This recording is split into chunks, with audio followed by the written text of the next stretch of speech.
So thank you everyone for joining us. Welcome to our training today on building TDM partnerships in the Skaggs region. As some of you may know, we did hold a series of trainings late last year to provide an introduction to TDM and transportation demand management. And we're following up that process right now with a second series, providing more of a deeper look into specific topics of interest across the Skaggs region. So that's what we're getting started with today. We are going to kick off here with just some introductions. In the interest of time, we won't go around the room, but we do really want to hear from you. So please do use the chat function. Leslie is monitoring it, so feel free to use it throughout the presentation. But right now, we would love you to list your name, your organization, and your job title. And we'd love to hear a little bit more about the types of organizations you've partnered with in the past to deliver great TDM programs. So I'll let everyone kind of take a minute to get started on that. And while we're doing that, I'll give some quick introductions for our team. My name is Julia Ween. I work for Steer. We're a consulting firm focused on transportation, and we've done lots of TDM projects within the Skaggs region and more broadly across California and internationally as well. We work for lots of different private and public sector clients that represent really a variety of geographic levels and responsibility, and we've really been able to see firsthand the value of multi-agency and organizational partnerships when it comes to delivering TDM. And so we're really excited about this training today. And I am joined by a few other folks on my team here. Zoe Bertolfoil, who you'll be hearing from after our break, Titi Onabanjo, who you may recognize in a breakout room towards the end of today's session. And then Leslie Scott from Leslie Scott Consulting, and she'll be monitoring the chat and helping facilitate our Q&A at the end of today's session. And I think that's it for our introductions. Please do continue to post your information in the chat. We'd really love to hear from you.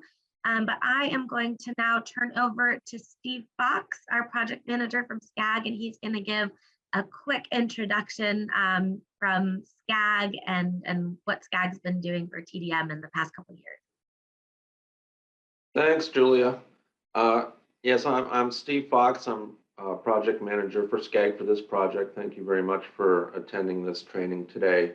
And if you're not familiar with Skaggs, Southern California Association of Governments, we're a metropolitan planning organization for this region, including the 6 counties you see on the slide deck. We're the largest MPO by both population and land area in the country. One of our main products that we do is a regional transportation plan / sustainable community strategy every 4 years. The last one we adopted was the 2020 plan. And there's the link there on that slide. Next slide, please. And incorporated into the 2020 RTP-SCS was our Skaggs TDM strategic plan, which we adopted in 2019. It's the first one we've done. It's very comprehensive. It includes an array of 17 specific recommendations on how to implement and further foster TDM in the Skaggs region. 17 specific recommendations under 4 main categories. Knowledge sharing is one, policies another, partnerships is another, which we're discussing today, partnerships. And programming is another category, and measurement is another category. And one of the specific recommendations was these training sessions that we're doing. The TDM strategic plan also includes a Tdm Toolbox that's a set of 32 specific TDM strategies with a lot of details on each one, when best to employ them, how they can be measured, what can be achieved by these specific TDM strategies and toolbox items. And I encourage you to take a look at that. It's on the Skaggs website under programs / transportation, and then it's under the TDM page. So again, thanks for joining us, and I'll turn it back over to Julia. Great. Thank you so much, Steve. And before we dive into the content here, I'm just going to pause and give Leslie a minute to acknowledge the folks that we have in the room. If you were joining us late, we're just asking you to type in the chat your name, your organization, and who you've partnered with in the past to deliver TDM. So Leslie, if you want to just read through who some of our participants are today, that would be great. Yes, Julia, thank you so much. I want to again acknowledge the relationships that we've been building throughout this process with our first set of TDM presentations that we did, as well as other Skaggs related projects that have been going on. So we're so happy to see folks from LA County Public Works, and we have Alvin, Elaine, and Andrew. We also have David from Torrance. And I'd like to say thank you again for UC Irvine to have both Erica and Maria joining us. We've got city folks from Lancaster, as well as Culver City, and Yvonne from Lawa.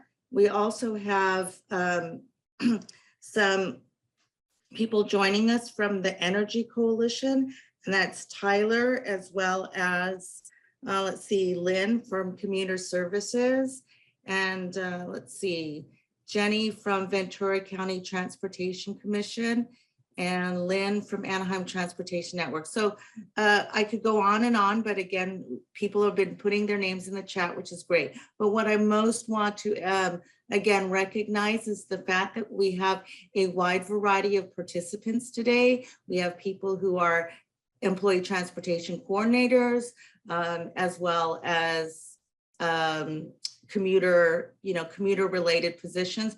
But we also have regional agencies and direct engineering. So again, thank you for joining us, and we hope that we're able to provide some insight, as well as hear from you and some of your experiences that can be shared in this deep dive into, again, building relationships. So thank you, and please use the chat, and I'll be monitoring that and guiding the discussion. So back to you, Julia. Thank you so much. Excellent. Thank you so much, Leslie, and thank you so much to everyone who has joined us. Let's dive into this.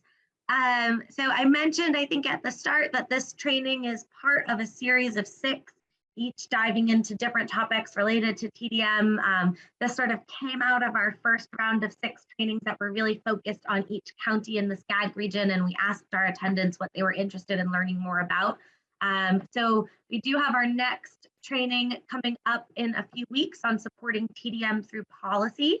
And we've scheduled a few more throughout the next couple months. They're up here on the screen. So do please keep an eye out for those, and you'll be able to register them for them through the Skaggs website as well. So diving into our agenda today, we're going to give a very quick overview of transportation demand management, or TDM, and what it is. If you've attended some of our other trainings in the past, this might be old news for you, but we do want to make sure we give the context for someone new. I think I saw at least one person in the chat mentioning they were brand new to TDM. So we'll give a bit of an overview there. Then we'll talk a little bit about the types of agencies and organizations that typically deliver TDM, how they often participate, and then diving into scenarios where we typically see those groups establish partnerships. We'll wrap up our presentation part of the training with some tips for how to start partnerships and how to manage them successfully. And then we're going to break out into a little interactive session where we will be designing our own partnerships and groups. All right, so let's get into this intro to TDM. And again, if you've attended some of our trainings in the past, you may have seen these slides already, so we'll try to go through them quickly, but we think it's good to continue to provide this context. So when we think about TDM, we like to ask the question, why can't we all drive alone? A few of the most important reasons are everyone driving alone would create lots of traffic and congestion. More cars contribute to increased pollution and poorer air quality. And then in addition to sort of the health consequences caused by poor air quality, driving everywhere all the time just isn't healthy for us. It's a lot of sitting. Traffic is bad for our mental health, and lots of reasons why we can't be in our car all the time. So I'm going to keep moving again, just because I think some of this is old material for folks who have joined us in the past, but I do want to encourage you to continue to use the chat. If you have other ideas, other reasons why we can't be driving alone all the time, feel free to drop them in the chat there as we go on. So since we know now we don't want everyone to drive alone all the time, we use Transportation Demand Management, or TDM, to help us encourage folks to cut back on car use. So TDM helps us to maximize the efficiency of our transportation systems, to reduce congestion, and then overall to reduce vehicle-related emissions. We do that through a couple different things. Generally, we're really using TDM to encourage habits that reduce the need for making trips altogether. So potentially using virtual appointments or virtual sessions to be able to not have to get in the car to make a trip for something. We try to encourage consolidation of trips. So thinking about trips that can be changed together, resulting in fewer vehicle miles traveled overall, which is good for the environment. It means there's fewer cars on the road at any given time. And then lastly, thinking about shifting trips out of single occupancy vehicle or drive alone trips into other modes. So thinking about transit, carpooling, biking, walking, anything really other than being in your car alone. TDM programs often are created and exist to support a few different types of goals and a few distinct benefits. First, they support our economies by moving cars off of our freeways that are already overused and need infrastructure support. They reduce the cost of parking that employers or property owners might provide for their tenants. And they allow them to repurpose those funds for other things. So if fewer people are driving and parking at your employment site, it might mean that you have more money to do other things. And they provide, they make sites more attractive to tenants and to employees. So they help with recruitment and retention for property managers and for employers as well. We've already talked a little bit about the environmental benefits, but I will point out that just in addition to reducing greenhouse gas emissions and air quality, and thinking about reducing cars on the road, fewer cars also means potentially less space needed for cars in general, less space needed for lane miles, and less space needed for parking. And that space can certainly be repurposed for other things such as open space, which is also beneficial for the environment. And then lastly here, TDM and a reduction of vehicle usage overall supports greater physical and mental well-being and more livable communities for us. All right, so let's dive into the meat of today's training. We're going to talk a little bit about who supports TDM delivery with a particular focus on the Skaggs region, and talk a little bit about what their roles and responsibilities typically look like. So we have this nice little chart here on the screen. We typically see TDM strategy and programming and policy come through from a really wide range of practitioners, all the way up from the federal level down to individual sites who are programming for their direct users. So we're going to go through each of these and talk a little bit about how they typically interact with or provide TDM services. So we'll start here with state and federal level.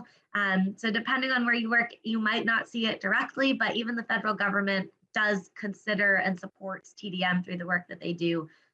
They allow states to use funding from their CMAQ program to support TDM initiatives.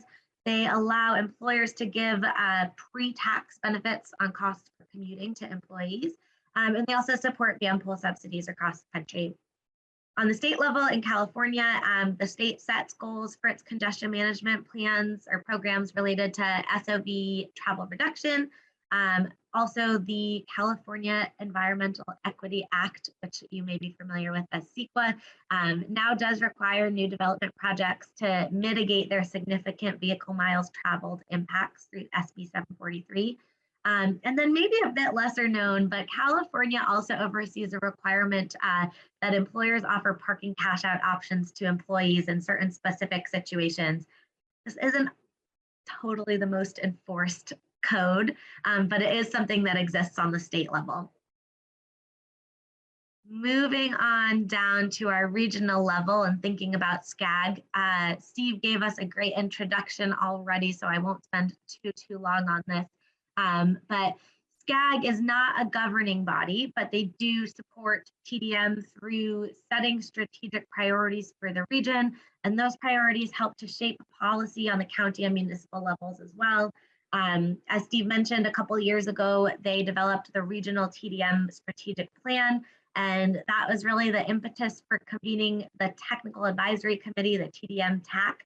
And out of that strategic plan, Skaggs is currently supporting 2 of the recommendations, one being these training sessions, as I think Steve mentioned at the start, and then the other is an effort to standardize data collection for TDM across the region.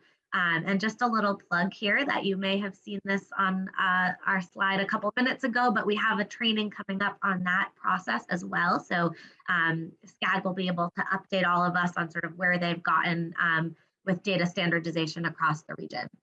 And then lastly, Skaggs also does support TDM through research efforts. So it may not be very TDM specific, but things like studying behavior change and studying new mobility really does all help to bolster the TDM programs that we're putting forth across the region by all of the different levels of implementation we'll continue to get into. So moving on, sort of slightly more narrow than the Skaggs region, the air districts in California also support TDM. So we have the South Coast Air Quality Management District and the Ventura County Air Pollution Control District, which each have rules that support TDM delivery for employers. Ventura County's rule is voluntary, but in the South Coast AQMD basin, Rule 2202, which applies to it's Los Angeles, Orange, and then parts of Riverside and San Bernardino counties, actually requires that large employers either provide their own TDM services on site or that they survey annually and contribute equivalent in emission reduction credits or fees. And South Coast AQMD also allows for the support of TDM through the funding of their AB 2766 motor vehicle subvention program as well. Moving on down here to the county level, we are really lucky in the Skaggs region to have 6 great county transportation commissions or CTCs who are really active in delivering TDM to jurisdictions and to employers directly. They frequently provide services like carpool matching or guaranteed ride home. They help to manage van pool subsidies. And in the South Coast Basin, again, in the South Coast AQMD area, the CTCs also provide direct survey support to employers who need to comply with Rule 2202. And then moving down to the municipal level, this is where we start to see probably the most variety in the types and the extent of TDM services that's provided across the region. Cities, of course, have different needs and different priorities based on how much congestion they see, their access to different transportation options, and then just general budgets and staff capacities. We see a wide variety across the region here. But typically, we see cities support TDM in kind of 4 main ways. First, cities often support or encourage TDM delivery to happen at a site level, and that's through requiring that development projects or that employers provide TDM on site. So that's sometimes done through overarching TDM ordinances or land use policies, or sometimes just on a case-by-case basis through development agreements. And again, with SB 743, we'll see more of this come through at the jurisdictional level as well. Cities are often in charge of, or almost always, I think, in charge of their own infrastructure. So encouraging that the correct multimodal infrastructure is in place really does help to allow TDM programs to be more successful overall. And while most cities don't typically have capacity for full-scale, ongoing, fully staffed TDM delivery programs, they're often able to support pilot programs or short-term innovative programs that can really help get the ball moving citywide, even if they end up partnering or bringing in support other places. And then lastly, cities do often undertake information sharing, really understanding that the folks who live and work within their boundaries understand what their options are. Oh, excuse me. Benefits of working at home and somebody ringing my doorbell in the middle of the day. Apologies. Let's move down now to the TMA level. TMAs may have boundaries that align with cities. Also, they can be smaller, focusing in on specific plan areas or corridors or even just business districts. Sometimes they can be larger. Sometimes they support a few different jurisdictions that have similar needs. TMAs can help sites within their boundaries comply with policy. They focus on education, sometimes directly to the employees, residents, and visitors kind of within their area, or sometimes more targeted towards transportation coordinators, so your ETCs are kind of the main contacts at each of your buildings. TMAs also often advocate for supportive infrastructure, multimodal infrastructure, or policies in the areas where they operate. They often work with public agencies to operate pilots. Sometimes, since they're not public agencies themselves, or if they're not public agencies themselves, that gives the cities a little bit more flexibility to move things through quickly and work efficiently. And then lastly, TMAs are often tasked with data collection, just helping to gather consistent information across service areas. And we'll dive into TMAs a little bit more when we get into partnerships. So if you have any questions, we'll talk a little bit more about it, and then we can talk through any questions we have there. And then lastly here, we're moving on down that big circle graph to the center to talk about individual sites. So that often includes developers, employers, and property managers. And these groups are providing service directly to the individual. So they're helping the employees, the residents, or their visitors or customers who use their spaces. Oftentimes this involves really targeted education. So education specifically about the transit options that are accessible to each site. It also sometimes involves gathering all of your employees or all of your residents to help them connect and find opportunities to carpool or travel together in other ways. And then lastly, sites often engage in data collection themselves. You know, it's a bit easier if you have direct access to all of your tenants or employees to distribute a survey than it might be for a city to try to get each employee within the city to fill out a survey. So really taking advantage of that direct relationship between an employee transportation coordinator or a property manager and the people who are in the buildings every day. So that completes our big circle here. But in addition to all of those groups, I think it's also important to note that lots of other types of groups either implement TDM or are just involved or related to TDM activities in other ways. So a couple up on the screen here, but researchers, nonprofit organizations, advocacy organizations, transit operators, schools, vendors like shared mobility providers, tech companies, van pool providers, all of those types of groups are related to TDM or work related to TDM in certain ways and can often be incorporated when we're thinking about how to grow our partnerships and how to improve our TDM delivery. So with all of these great agencies and organizations providing TDM services, it's natural to us that they'd want to work together and create partnerships. And you know, there are a couple of reasons why we think this works really well. Partnering to provide TDM services can really help agencies capitalize on their strengths and deliver programs that are oftentimes more efficient and more effective. We're really able to build upon, you know, flexibility from one type of organization and funding from another, or staff capacity from one and, you know, research capacity from another. And so through these partnerships, we are going to focus on sort of 5 outcomes that we typically see. First is project or tool development. So the development of kind of a distinct tool that then can be used by others. Second is operating pilot programs. Third is thinking about ongoing programming. Fourth is research. And then last thinking about ongoing knowledge sharing or collaboration.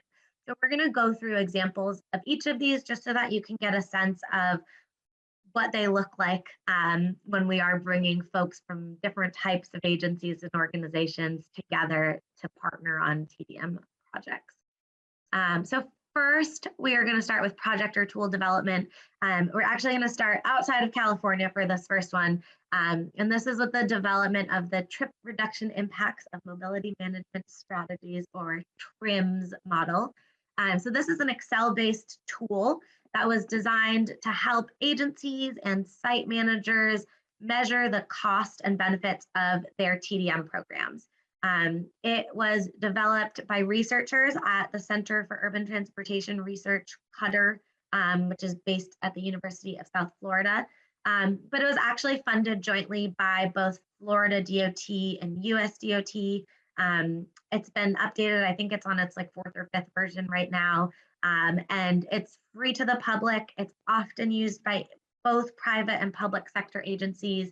And Qatar, if you haven't heard of them before, they're a great group of researchers. They're really happy to help and answer questions. And so even though this tool has sort of been developed and is there to use, they're still involved and able to answer questions and help out folks who are trying to use the tool. So definitely something to look into if you are not familiar with it.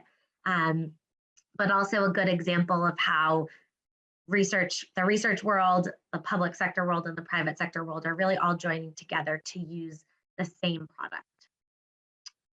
All right, and then we are going to move back into the Skaggs region to talk about pilot programs. And one of our recent local examples of TDM partnerships can be seen through Skaggs directly, through Skaggs Future Communities pilot programs. Skaggs received some funding from MSRC to design the program. They operated a call for projects and they coordinated the evaluation of pilot programs. All of the programs are aimed at reducing vehicle miles traveled across the region in different ways. And so jurisdictions were able to apply for funding based on whatever ideas that they had that they thought might work well to reduce VMT in the region. So the program funds 8 projects. Things like first and last mile support in Monrovia, expansion of the Blue LA car share program in Los Angeles, and then in Riverside, the design of online systems to replace in-person permitting. And so again, that sort of can we reduce trips to get fewer folks off the road. And so each of the jurisdictions themselves is involved in operating and implementing the pilots, while Skaggs is sort of the overseeing entity. And then again, the funding is coming from the Air District level from MSRC. Looking forward to ongoing programming, we have the IE commuter program. So that serves part of Riverside and San Bernardino counties. And I mentioned a few minutes ago that the CTCs, the County Transportation Commissions in the Skaggs region, provide lots of on-the-ground TDM programming. And this is one of those examples. So it's led by RCTC and SBCTA. The agencies together identified that lots of their commuters have similar needs and maybe commuting from one county to the other. And so rather than set up 2 distinct programs, it's more efficient and it's easier on the commuters themselves to not have to figure out 2 separate programs, but to really have one central place to access their benefits. And so it's a nice partnership between sort of 2 of these counties at the same time. And additionally, it's not operated by the South Coast AQMD, but the CTCs do work closely with the Air District, and lots of the programming that IE Commuter puts out, things like training and survey support, are really designed to help employers comply with that Rule 2202. So again, it's, county transportation commissions understanding the benefits of joining forces and working together, and also collaborating with and building programming around other TDM activity that's already going on in the region. All right, and now thinking about research here, we have a really great example in LA County with Metro's Travel Rewards Pilot Program. So this is a program that Metro is working on currently. The goal is to gain a better understanding of how various types and levels of incentives can change travel behavior. So the program is primarily funded through a federal AIM grant, and Metro is in charge of operating the program. But the pilots, the resulting pilots that come through, will be delivered through partnerships with university researchers and tech platforms, who you can kind of see in this graphic here, who are on Metro's team. And then the pilots will be implemented in partnerships with TMAs and other local nonprofit organizations to support the administration itself of the pilot. And moving on to the last one, although we do have a bonus coming up for you in a second. Moving on to talking about knowledge sharing. This one's pretty straightforward, but we recognize that there's real benefit for TDM practitioners getting together, discussing programming, policy, metrics collection. And so again, through that TDM strategic plan development process, Skaggs created the TDM Technical Advisory Committee to help guide the TDM strategic plan, but that group continues to meet to guide other projects that Skaggs is managing. And so really important to keep folks from all different levels, all of the different, agency geographic levels that I mentioned, together to be sharing their information and sharing their knowledge. And then we have a special slide here. I don't think this was in our original list, but TMAs are a bit unique in this partnership space. And so we do want to spend some time on them. They operate sort of on a double scale here when we're thinking about partnerships. They typically are partnerships themselves. Usually they're created by groups of private sector employers or developers, and often in coordination with cities or other jurisdictions. Some of them act as sort of fully autonomous nonprofit organizations that partner with the public sector to provide data or operate pilot programs or advocate for improved transportation options, but are really their own separate entities. Other TMAs are sort of fully supported or even engulfed within cities or transit agencies. And so they exist in lots of different forms, but however they exist, they're typically a partnership of some type. Regardless of their structure, TMAs are often really well placed to partner with other agencies. Again, I mentioned particularly the TMAs that are really autonomous and nonprofit organizations provide sort of flexible mechanisms for administering TDM programs. They can help with pilot programs and ongoing program and TDM delivery. Even if sometimes the funding is coming from the public sector, it's often efficient to have a TMA be the one that's helping to administer it. Typically, they are working with a larger number of sites directly, and so they can collect and aggregate that site level data, working really closely again with the transportation coordinators and the ETCs that have the direct line to the users. And then TMAs are able to aggregate that and bring it to public agencies who want that data, as we all do.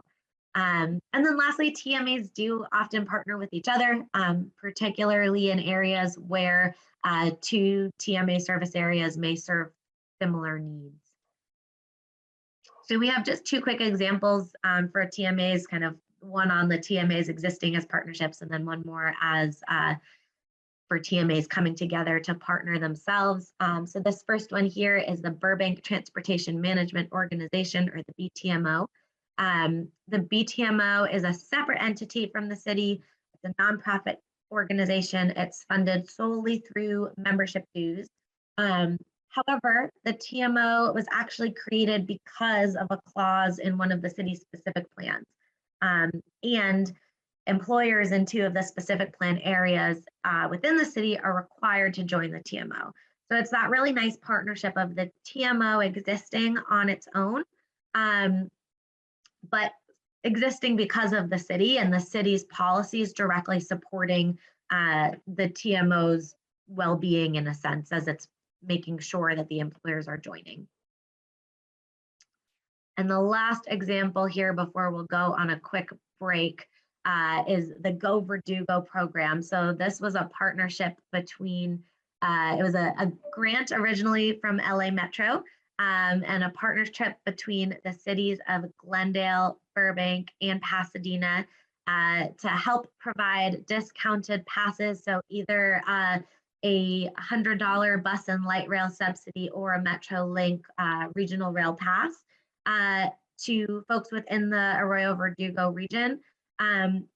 The 3 cities applied for and received the grant, but it was also a partnership with the BTMO and the Go Glendale TMA. And the Glendale TMA in particular was the one that was actually implementing the pilot project. So it was a really nice balance of sort of county level, city level, and TMAs all working together to manage this program. And in the end, it did result in getting almost 400 new participants. I think it was 395 into commute options, into new types of trips using Metro, using MetroLink, and being able to explore new transportation options. And I think that's it for now. We are gonna take a 5-minute break. So let's see, it's 10:38. Let's come back just before 10:45, if that's okay. We can take a couple extra minutes because I think we have the time.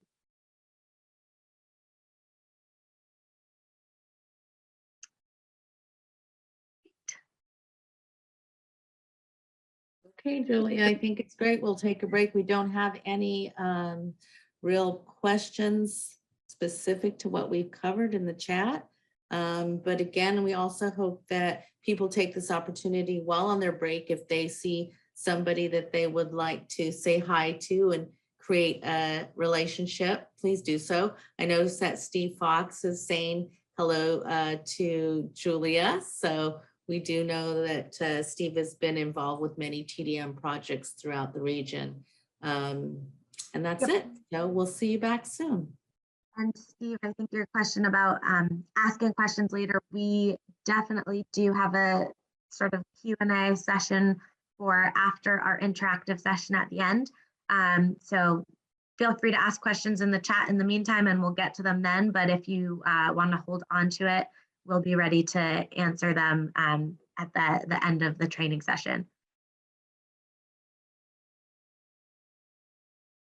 Okay, do you think we can get started?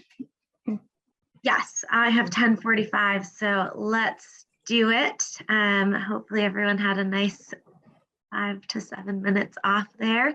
I'm going to turn it over to Zoe, who's going to talk a little bit about tips for creating partnerships and how we can make sure we're doing it the right way. Okay, thank you, Julia. Yep, great. Thank you. Okay, so welcome back from break, everybody. Earlier, we went through examples of types of TDM partnerships and the interactions of different levels of TDM facilitators. And now we'll go over how you can start or grow your own organization's partnerships. So the first step in building successful collaborations is identifying what your organization needs and hopes to gain out of a partnership. This process could include identifying your organization's goals and objectives and what your team can bring to the table in a partnership to advance those goals. You also need to identify in what areas your team may fall short and need a partner to support. This step is really important because you don't want to find a partner with the same strengths and weaknesses as your own organization, and rather, ideally, you want your organization and your partner's skills to complement each other. And so when identifying gaps to fulfill those goals, it is really important to identify what capabilities in specific are needed to address those gaps, such as what funding capabilities are needed, what staff support is needed, the specific skill sets are needed, such as research skill sets or model development skill sets, and if you need any political advocacy support as well. And finally, a really useful way to identify the right partner could be to identify examples of similar TDM projects being implemented either locally or elsewhere, and you can see what partnerships have thrived in that context and maybe use that as an example to seek out your own partnerships for your own organization. So TDM thrives from collaboration, and many TDM practitioners would be happy to help out if you reach out. So once you identify what exactly you need from a partner, there are lots of great TDM resources out there to seek partners. So firstly, it could be a good idea to start local and search for contacts for TMOs, transit agencies, and local jurisdictions from your own network. There are several national and international resources that you can use as well to find partners outside of your local network. For example, many of you might be familiar with the Association for Commuter Transportation, or ACT.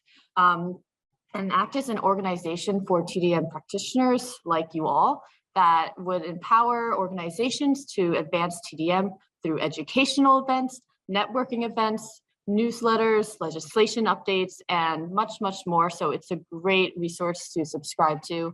And also CUTR has a huge list of TDM listservs based off of different topics and intentions. So you can choose the topics that your organization might be interested in, and it is a great way to foster peer-to-peer exchanges, which is what, as I mentioned before, TDM thrives upon. And then, of course, you can reach out to Skaggs Technical Advisory Committee, and they could put you in the right direction to find technical and professional expertise to help out with whatever partnerships you hope to create. So once you find the right partner, it is essential to set out some guidelines to ensure that your collaboration is as effective as possible with clear communication and flexibility.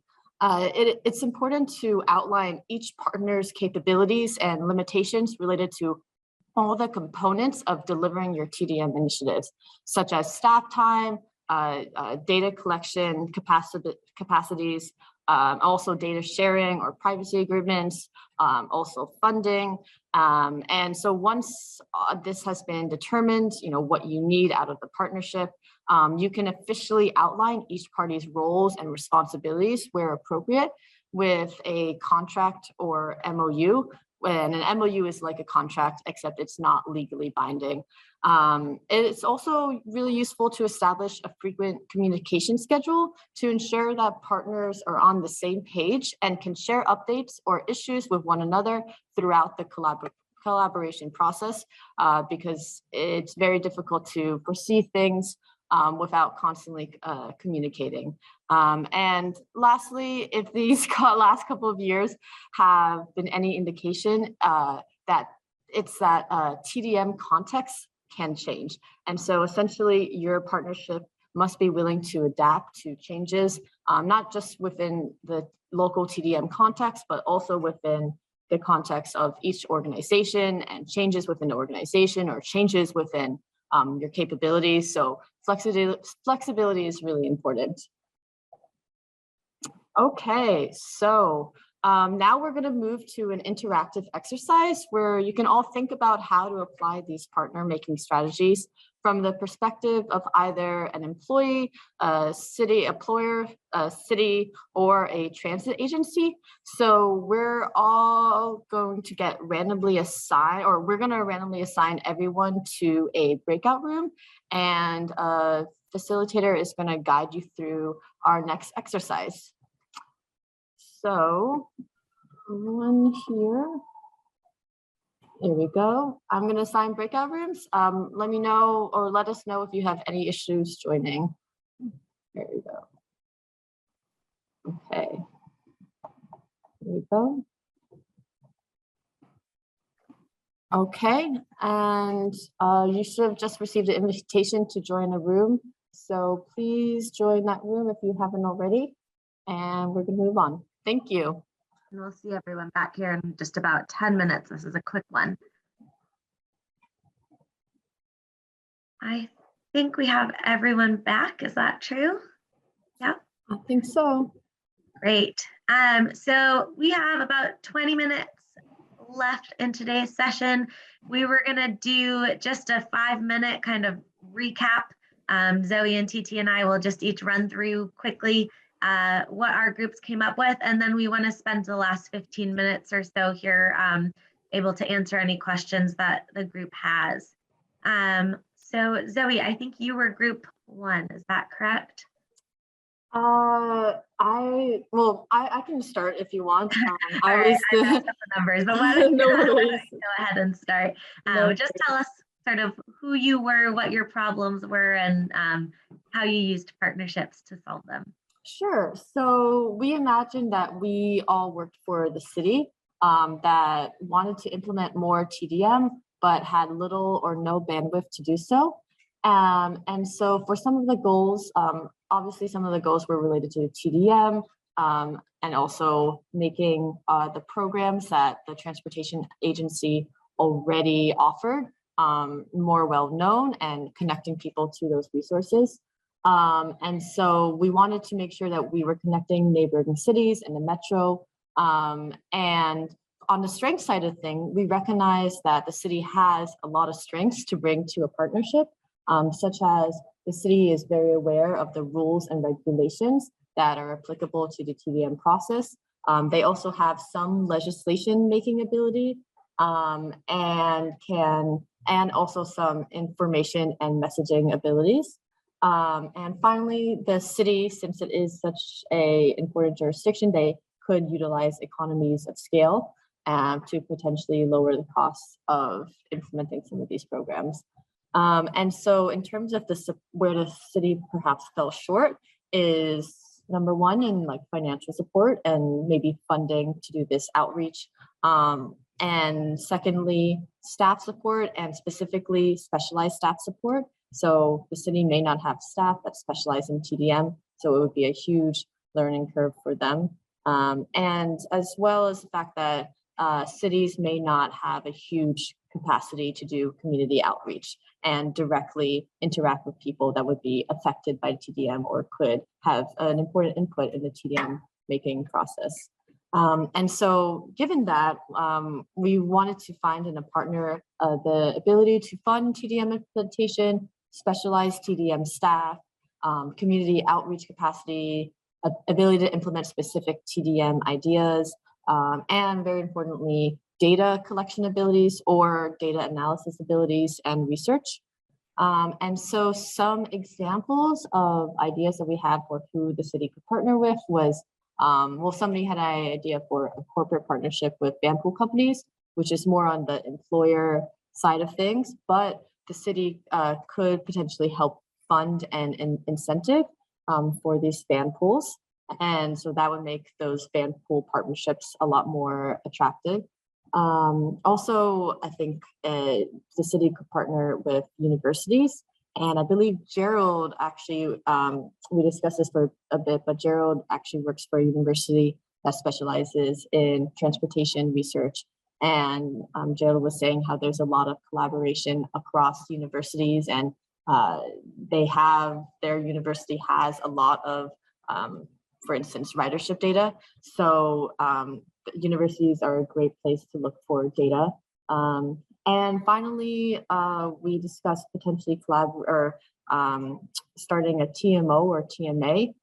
So that could mean maybe starting a city ordinance that all the big employers have to pay into a transportation management organization. And a transportation management organization is great because they could help manage the funds from that ordinance, and they can help directly with community outreach and also staff people that specialize in TDM and specifically the TDM areas where you want to enhance within your own city. So a lot of great ideas flowing around.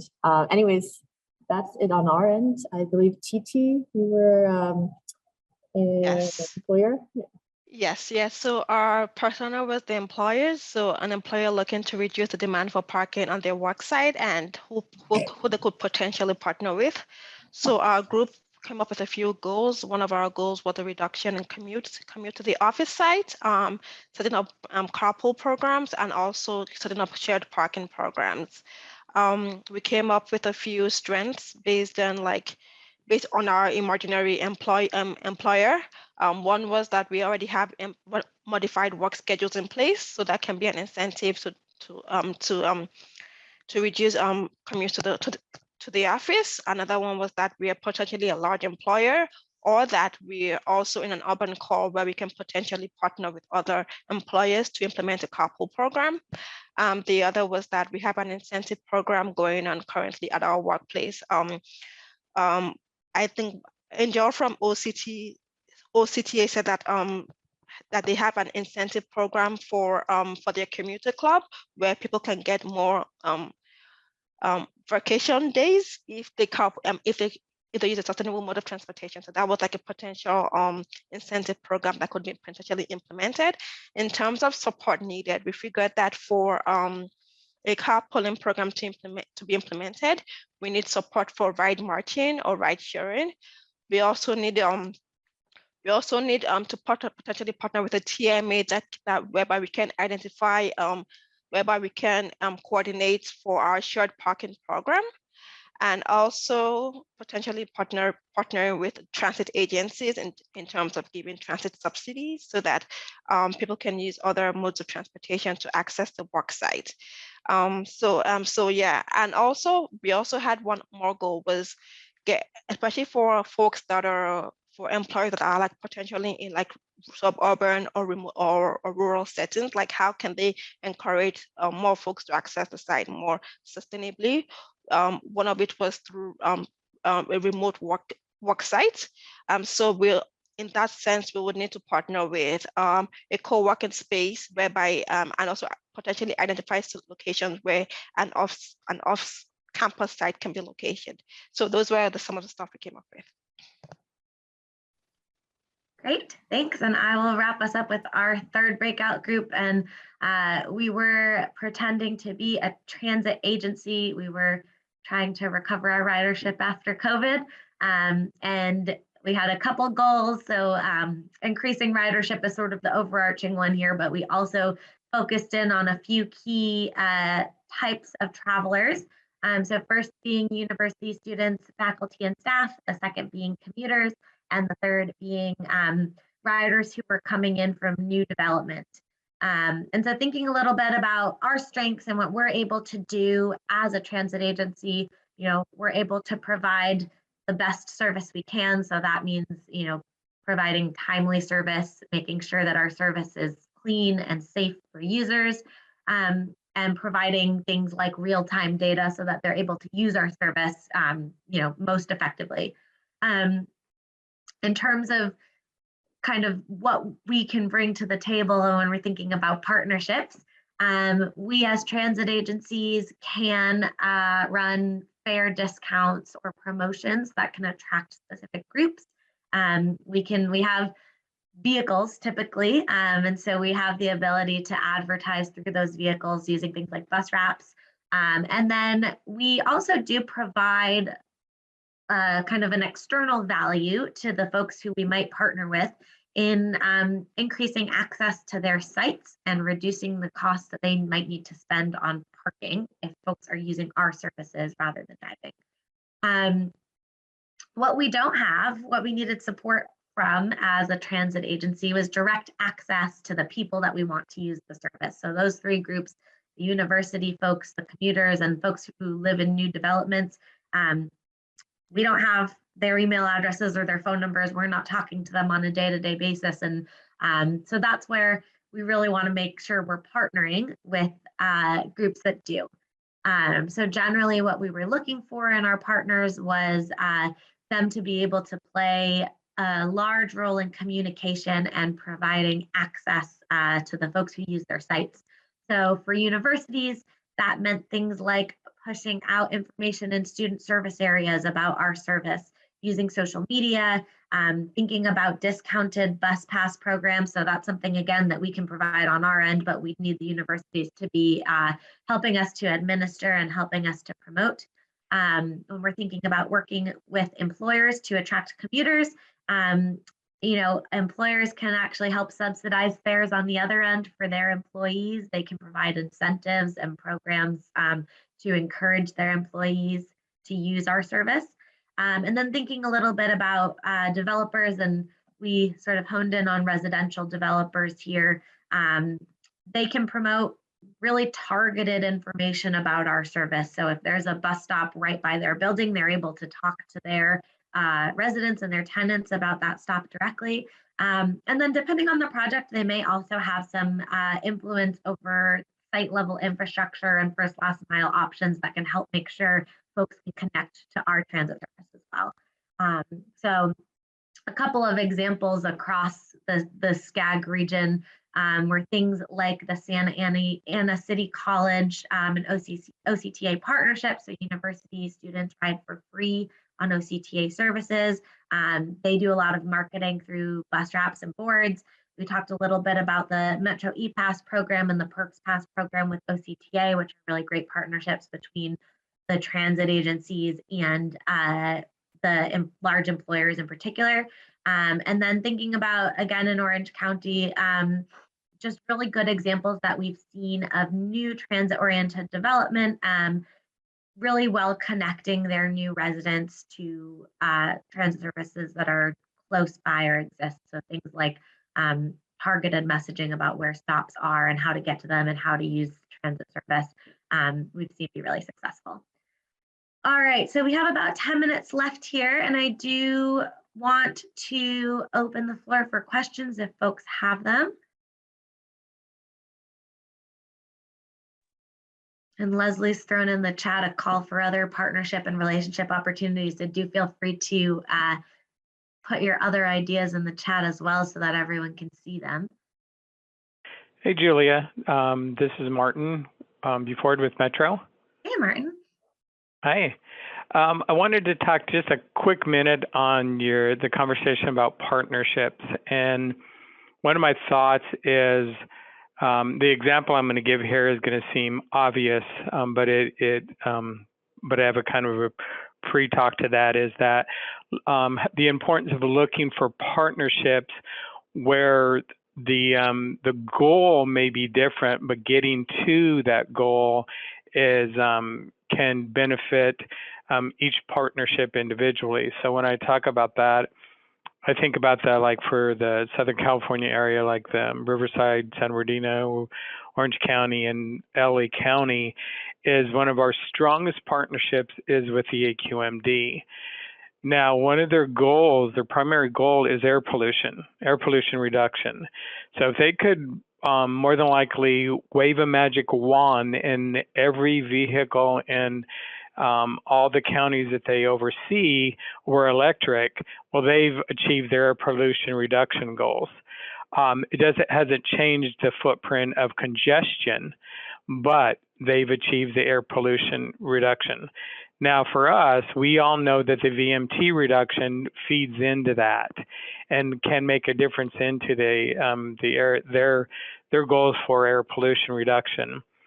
Now, if it weren't for that partnership and their AQMD Rule 2202, that is a lot of the meat in our program. That puts a lot of teeth in our rideshare programs, and employers with 250 or more having to meet those AVR goals. So thankfully for that partnership, it gives us backing. It helps us work more effectively with employers in getting them to embrace, trip reduction programs. Again, reducing VMTs, reducing, the vehicles congestion on the street. So again, that seems very obvious because it's been around for such a long time. But I guess my thought is, when you're creating partnerships, if we were in the beginning we were just starting this and they said, oh, we just care about the air pollution and we care about congestion management, we might have not thought, okay, well, we have two different goals. So there's not a good partnership there. But when we look at how to achieve both our goals, and they benefit each other, then, we can create partnerships in that direction as well. Thank you, Martin, for that example, again, with the partnerships and perhaps the goal not being obvious, but again, your outcomes are similar. So appreciate that example. Is there anybody else that would like to share an example? And I'm going to call out a few people as an option because I know that a lot of what these organizations do have revolved around successful partnerships. And so Lynn at Anaheim Transportation Network has, again, started as a TMA, TMO, and has a fleet of vehicles now and works with the city and Disney. So that's one example if Lynn is interested. And Erica at UCI, they have also partnered with OCTA for some pilot programs. And they also have run some van pools. So they have, again, different types of partnerships that they might want to share with the group. So I'm just opening that up as two people who I have spoken to over the years. But again, if anybody else has an example, now is the time for us to network and share. Hi, Leslie. Thank you. Yeah, at UC Irvine, we partner with a lot of different people, like she was saying, Metrolink, OCTA, Enterprise, Vanpool, and some of our partnerships also go beyond that. We have a car share program. That partnership starts at the UC campus level. So all the campuses have a agreement with that. But in terms of the local level stuff, we find it important to really give our students, faculty, and staff the opportunity to try the train, try the bus.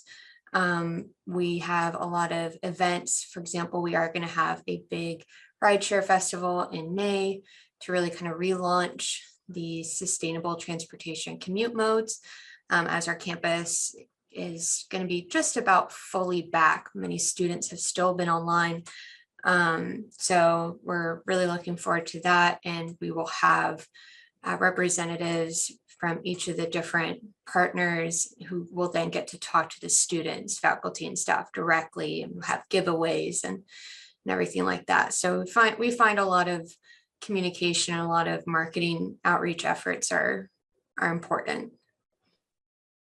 Thank you, Erica, again, for sharing all the partnerships that UCI has developed over the years. And I would even fair to say decades. And that's why there is such a success with the TDM program. So again, thank you. So I think with just 3 minutes left, I'm gonna wrap us up with a request for folks to fill out our feedback survey. I'm going to share my screen with the link for you all, but we will also post it in the chat. We really appreciate your feedback for these trainings. I mentioned we have a couple more, so we take all of your feedback to heart and make sure we're presenting the best trainings that we can. And let's see, can somebody throw the training link in the chat there? Thank you, TT. If you want to take the last 2 minutes of our time today to fill this out, we would be grateful. And if not, you can fill it out later on your own time. But I think with that, we do want to thank you all for joining us today. You know how to reach us if you have any questions or want to talk through anything that you felt we didn't get through today. Definitely let us know and we'll keep the conversation going through the next few trainings. So I think with that, we'll take off and thank everyone so much for joining us today. Hope everyone has a great rest of your day. Thank you, Thank you. everybody. Thank you.